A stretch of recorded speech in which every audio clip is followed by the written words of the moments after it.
Hello दोस्तों, नमस्कार। आज मैं फिर हाजिर हूँ। अगले जो 100 प्रश्नों की श्रृंखला थी उसमें 1 से 50 तक हमने पिछले वीडियो में देखे थे और 51 से 100 तक, प्रश्न संख्या 51 से 100 तक हम आज चर्चा करेंगे। तो इसी में सबसे पहला प्रश्न है हमारा, कर्नाटक का युद्ध किन किन के बीच लड़ा गया? पहला, अंग्रेज फ्रांसीसी, अंग्रेज डच, अंग्रेज और मराठे, हैदर अली और मराठे।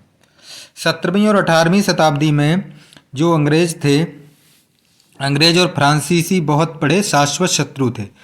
तो उसी को लेकर के भारत में भी अंग्रेज और फ्रांसीसी दोनों लोग अपना अधिकार जमाना चाहते थे, लेकिन उसी को लेकर के अंग्रेजों और फ्रांसीसियों के बीच 3 युद्ध हुए, जिन्हें कर्नाटक के युद्ध से नाम से जाना जाता है। इसका मतलब ये कर्नाटक का युद्ध, तीनों युद्ध किसके बीच हुए? अंग्रेजों और फ्रांसीसियों के बीच। पहला विकल्प सही है और इसमें 3 युद्ध हुए और आखिर में अंग्रेज जो थे वो विजयी हुए। उसके बाद है महात्मा गांधी द्वारा व्यक्तिगत सत्याग्रह आंदोलन के प्रथम सत्याग्रही कौन थे? जवाहरलाल नेहरू, सरोजिनी नायडू, सरदार वल्लभ भाई पटेल और विनोबा भावे। जो महात्मा गांधी जी थे उनके प्रथम सत्याग्रही जो थे वो विनोबा भावे जी थे। विनोबा भावे। बाद में जवाहरलाल नेहरू भी इसमें जुड़े, तो इसका हो जाएगा विनोबा भावे। अगला प्रश्न है हमारा, प्रश्न संख्या 53 पे, मुस्लिम लीग की स्थापना सन 1906 में कहाँ हुई? मुंबई, ढाका में, लाहौर में या दिल्ली में? तो 30 दिसंबर 1906 को मुस्लिम लीग की स्थापना हुई थी। कहाँ? ढाका में। कहाँ हुई थी? ढाका में। और इसके प्रथम जो वो मुस्लिम लीग के जो प्रथम अध्यक्ष थे वो इनकी आगा खां की अध्यक्षता में इनकी हुई थी मीटिंग। पहले अध्यक्ष इसके आगा खां थे। संख्या 54, निम्न में से कौन से पुस्तक बंगाली देशभक्ति की बाइबल मानी जाती है?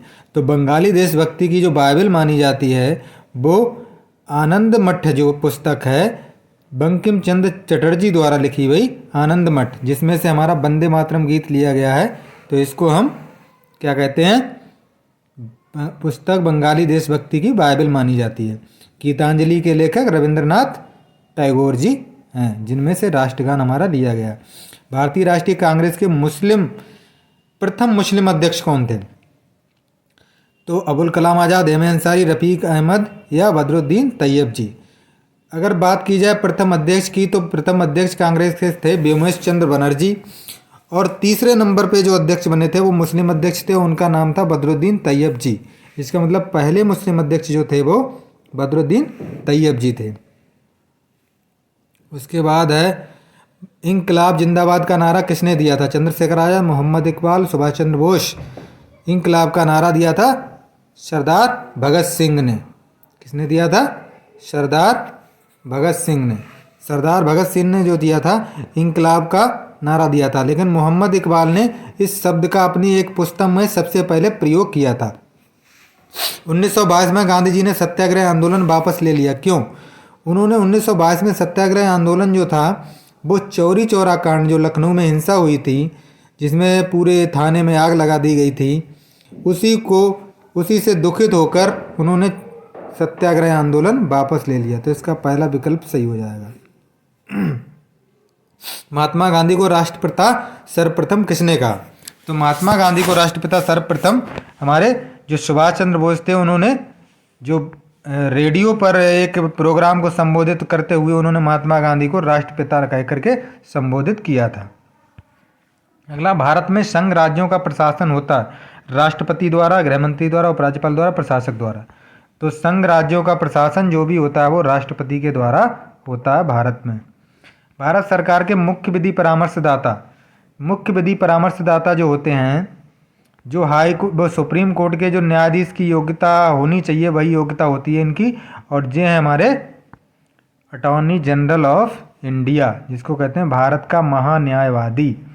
भारतीय संविधान सभा की स्थापना की गई 10 दिसंबर 1946, 26 नवंबर 1949, 6 दिसंबर 1946, 26 दिसंबर 1949। तो इसका विकल्प है, जो भारतीय संविधान सभा की स्थापना की गई थी वो 6 दिसंबर 1946 को की गई थी और 9 दिसंबर 1946 को इसकी प्रथम बैठक हुई थी, जिसमें सच्चिदानंद सिन्हा को अस्थायी अध्यक्ष बनाया गया था और 10 दिसंबर 1946 को डॉक्टर राजेंद्र प्रसाद को परमानेंट अध्यक्ष बना दिया गया था। भारतीय संविधान सभा की प्रारूप समिति के अध्यक्ष बहुत ही फेमस हैं। प्रारूप समिति के अध्यक्ष जो थे डॉक्टर भीमराव अंबेडकर, तो इसका दूसरा विकल्प सही हो जाएगा। उसके बाद जो है भारतीय संविधान में मौलिक कर्तव्यों को सम्मिलित किया गया।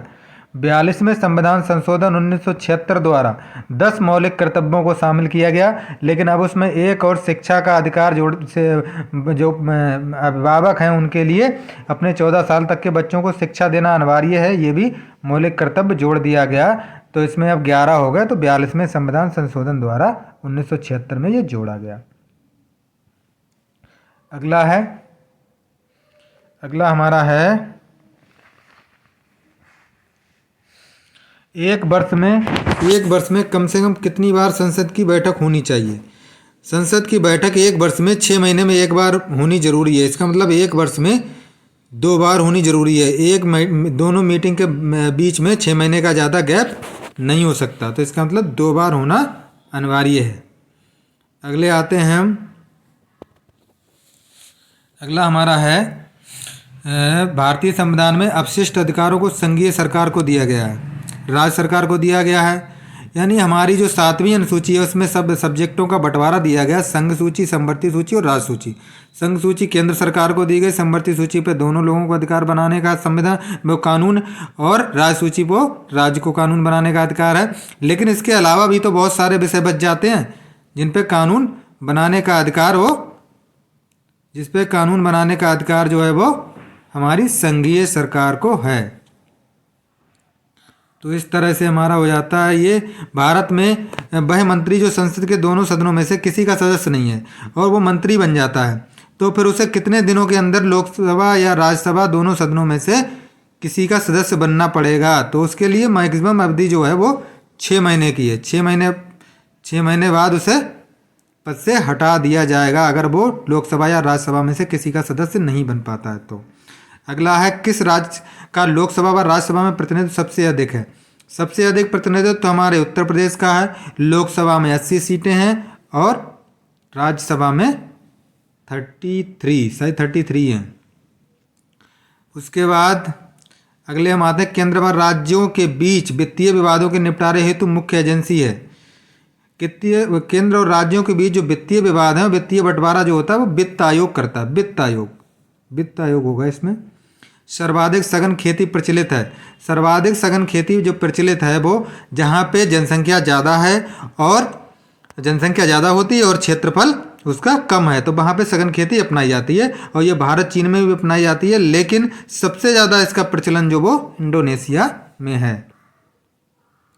निम्नलिखित में से कौन सा अक्साई चीन का भाग है। अक्साई चीन जो वह हिस्सा है जिस पर 1947 में पाकिस्तान ने ज़बरदस्ती कब्जा कर लिया था और बाद में उसे चीन को सौंप दिया। तो इसमें से जो कराकोरम श्रेणी जो है वो अक्साई चीन के हिस्से में आती है। अगला है, हीराकुंड बांध किस नदी पर बनाया गया।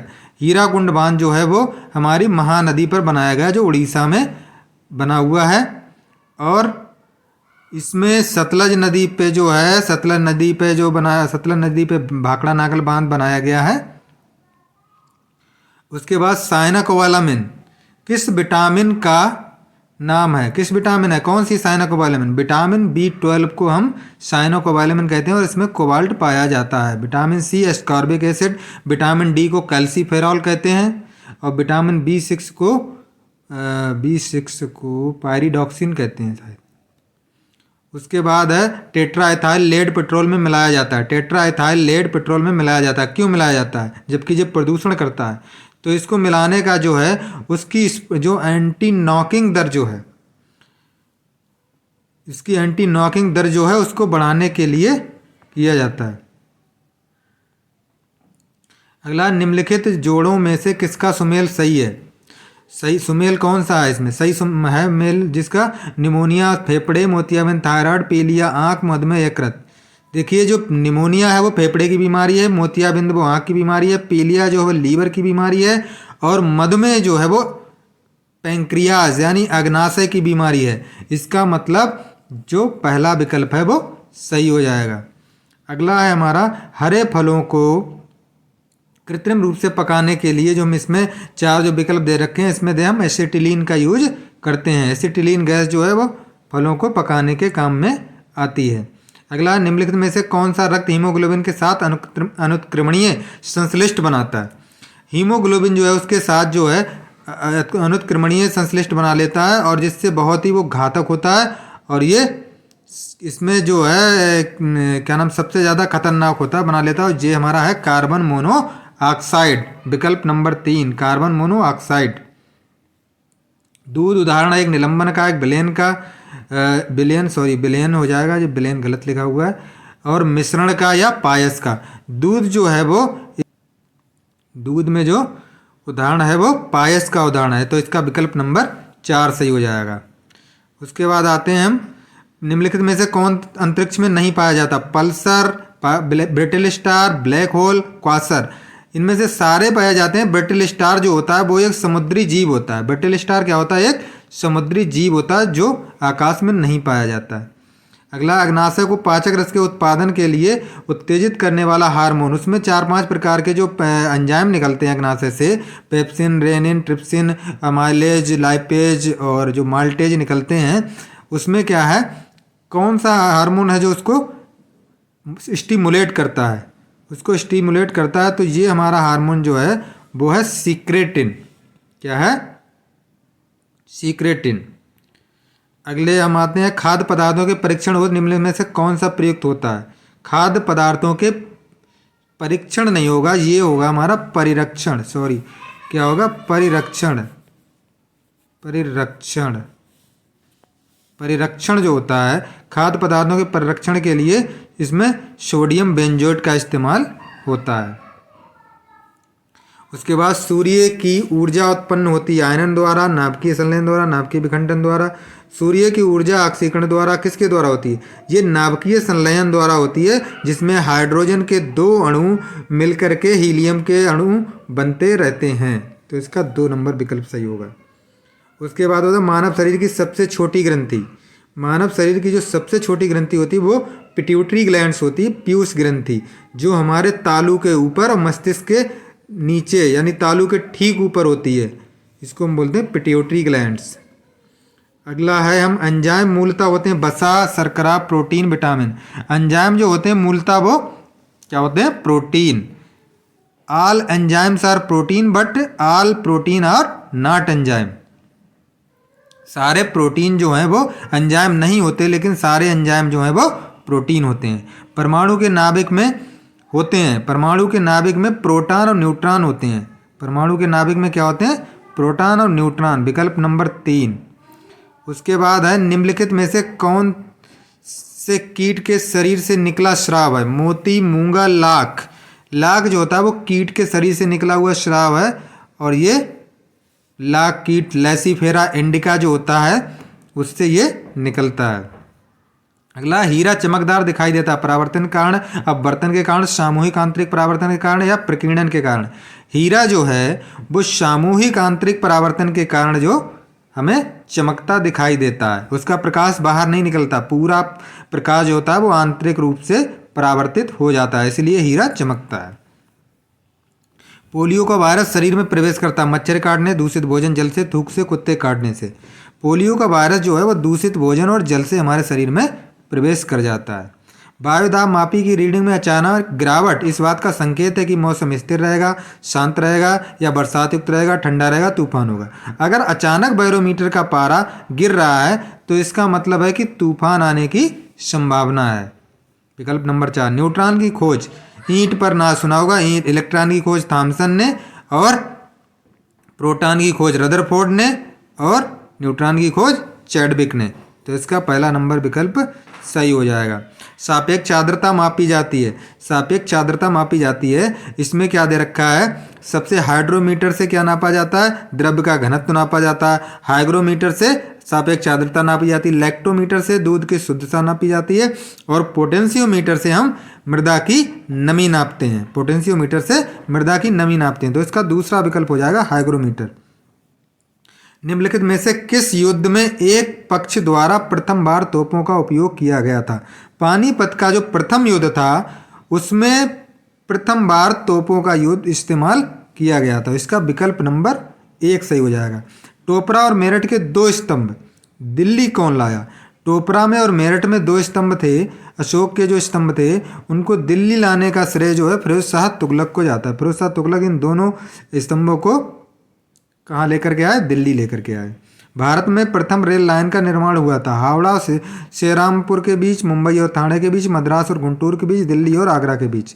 कहाँ हुआ था? जब बम्बई और ठाणे के बीच। लगभग 18 किलोमीटर तक ये शायद 18 ही किलोमीटर तक कुछ ऐसी थोड़ी दूरी थी उसमें चली थी ये पहली ट्रेन। तो अगले बढ़ते हैं हम। इसमें हमारा अगला है भारतीय राष्ट्रीय कांग्रेस की स्थापना कब हुई थी? भारतीय राष्ट्रीय कांग्रेस की स्थापना ए.ओ. ह्यूम द्वारा, जो एक अंग्रेज थे, उन्होंने 1885 में इसकी स्थापना की थी। विकल्प नंबर 1 सही है। अगला, आज़ाद हिंद फौज की स्थापना किसने की थी?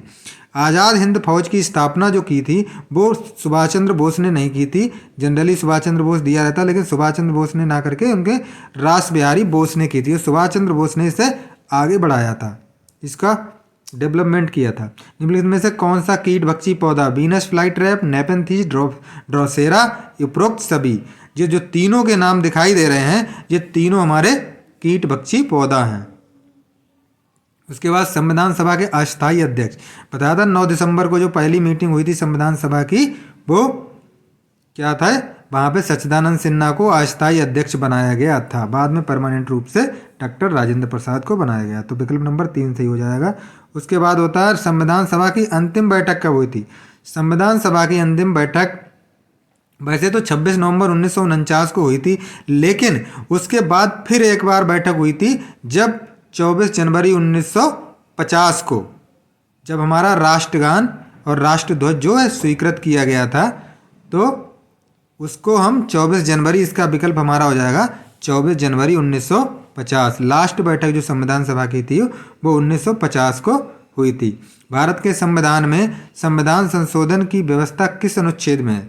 संविधान का अनुच्छेद जो इसमें 360 जो है वो आपात उपबंध से संबंधित है। 356 भी आपात उपबंध से, जिसमें राष्ट्रपति शासन लगता है। 358 जो है वो वित्तीय आपात से संबंधित है और 368 जो है वो संविधान संशोधन से संबंधित है। तो विकल्प नंबर 3 सही हो जाएगा।